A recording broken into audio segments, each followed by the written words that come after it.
বর্তমান সময়ে যারা নতুন ইউটিউব চ্যানেল ওপেন করতে চলেছে বা যারা নতুন ইউটিউবার, তাদের মনে প্রশ্ন আসে যে তারা একটি মোবাইল থেকে কতগুলো ইউটিউব চ্যানেল ওপেন করতে পারবে বা তাদের একটি জিমেল অ্যাকাউন্ট থেকে কতগুলো ইউটিউব চ্যানেল চালাতে পারবে। কারণ আজকালকার দিনে কেউ একটি ইউটিউব চ্যানেল চালায় না। যেমন আমারই নিজেরই দুটো চ্যানেল রয়েছে, একটি হলো ব্লগ চ্যানেল এবং অপরটি হলো টেক চ্যানেল, এবং আমি আমার এই মোবাইল থেকে আমার এই দুটো ইউটিউব চ্যানেল চালাই। এবং আপনারাও এই একটা মোবাইল থেকে আপনারাও 3টে 4টে 5টা ইউটিউব চ্যানেল চালাতে পারবেন। তো এর বেশ কিছু নিয়ম বা ক্রাইটেরিয়া রয়েছে যেগুলো আপনাদেরকে মানতে হবে। যদি না আপনারা মানেন তাহলে কিন্তু আপনাদের চ্যানেলটি নষ্ট হয়ে যেতে পারে। প্রথমে ধরুন আপনার একটি ইউটিউব চ্যানেল মনিটাইজেশন পেয়ে গেছে। তো যেমন আমার এই ব্লগ চ্যানেলটা ধরুন মনিটাইজেশন পেয়ে গেছে, এবং এই ব্লগ চ্যানেলের ভিডিওগুলো কিন্তু আমি আমার এই মোবাইল দিয়ে দেখতে পারবো না।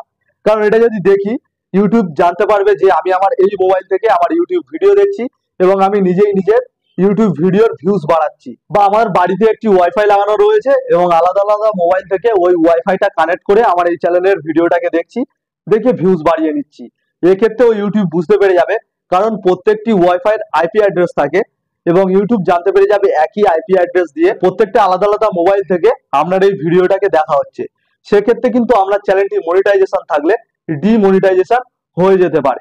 এবং মাঝে সাঝে আমরা আমাদের চ্যানেলের ভিডিও দেখতে পারি, কিন্তু এই জিমেল অ্যাকাউন্ট দিয়ে আমরা কিন্তু দেখতে পাবো না। আমাদের যেই জিমেল অ্যাকাউন্ট দিয়ে ব্লগ চ্যানেলটা ওপেন রয়েছে সেটা দিয়ে কিন্তু আমরা দেখতে পাবো না। আরেকটি ইউটিউব চ্যানেল ওপেন করতে হবে যেটা আলাদা। ধরুন আমি একটা টেক চ্যানেলকে জাস্ট আমার সুইচ আপ করছি এই চ্যানেলটাকে। তো ধরুন এই টেক চ্যানেল থেকে, এটা আমার ধরুন টেক চ্যানেল, তো এই টেক চ্যানেল থেকে আমি কিন্তু আমার ব্লগ চ্যানেলের ভিডিও দেখতে পারি। সেক্ষেত্রে কিন্তু কোনো কিছু হবে না, কিন্তু এটা বারবার দেখা যাবে না, হয়তো একবার বা দুবার এটা হতে পারে। সবসময় হয়ে গেলে কিন্তু আবার আমার চ্যানেলটি ডিমনিটাইজেশন হয়ে যেতে পারে, কারণ একই আইপি অ্যাড্রেস যেহেতু মোবাইলের। তো আপনারা বুঝতে পারলেন যে একটা মোবাইল থেকে আপনারা 4টে 5টা 10টা 12টা যতগুলো ইউটিউব চ্যানেল চান, যে ততগুলো জিমেল অ্যাকাউন্ট দিয়ে আপনারা ইউটিউব চ্যানেল ওপেন করতে পারবেন। এক্ষেত্রে কিন্তু কোনো সমস্যা হবে না, শুধু এই নিয়মটাকে মাথায় রাখলেই চলবে। এবার আসি দ্বিতীয়, একটি জিমেল অ্যাকাউন্ট থেকে কতগুলো ইউটিউব চ্যানেল ওপেন করা যায়।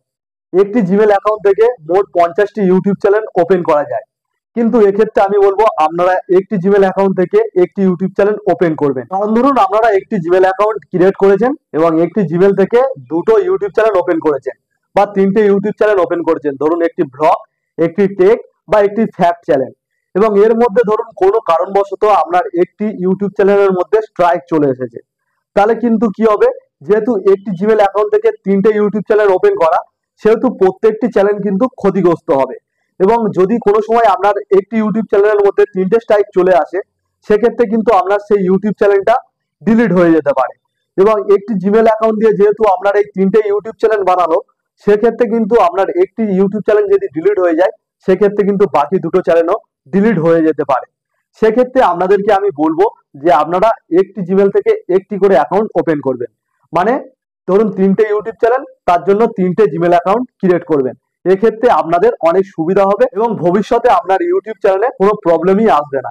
তো এবারে আশা করি আপনাদের কাছে পুরো বিষয়টা ক্লিয়ার হয়ে গেছে। যদি ভিডিওটা হেল্পফুল হয় অবশ্যই একটি লাইক করে দেবেন, আর এরকম ভিডিও পেতে আমার চ্যানেলটিকে সাবস্ক্রাইব করে রাখবেন।